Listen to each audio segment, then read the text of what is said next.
ಇವತ್ತು ಬೆಳಗ್ಗೆ 10:55 ಮತ್ತು 11 ಗಂಟೆ ಮಧ್ಯೆ ನಮ್ಮ Bidar city SBI main branch ಎದುರುನೆ ಒಂದು ರಾಬರಿ ಮರ್ಡರ್ ಆಗಿದೆ.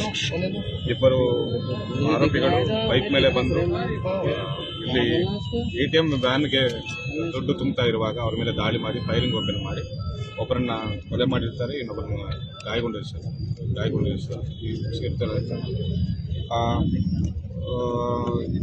ವಿತ್ ಮನಿ ಒಂದು ಟ್ರಂಕ್ ಪೆಟ್ಟೆ ಸಮೇತ ಅವರು ಬೈಕ್ ಮೇಲೆ ಪರಾರಿ ಆಗಿರ್ತಾರೆ.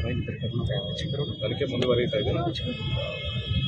ಇನ್ನೊಬ್ಬರು ಇಂಜುರಿ ಆಗಿದ್ದಾರೆ, ಹಾಸ್ಪಿಟಲ್. ಆ ಇಂಜುರಿಗೆ ಗುಂಡೇಟ್ ತಗಲಿದೆ, ಏನಾಗಿದೆ ಸರ್? ಎಲ್ಲ ಗೊತ್ತಾಗ್ತಿದೆ, ತನಿಖೆ ಮಾಡ್ತಾ ಇದ್ದಾರೆ. ಟ್ರಂಕ್ ಪೆಟ್ ಹೆಂಗ್ ಓಪನ್ ಮಾಡಿದ್ರೆ ಗೊತ್ತಾಗ್ತಿಲ್ಲ, ಓಪನ್ ಆಗಿದೆ ಅಂತ ಸದ್ಯಕ್ಕೆ ಮಾಹಿತಿ ಬರ್ತಾ ಇದೆ.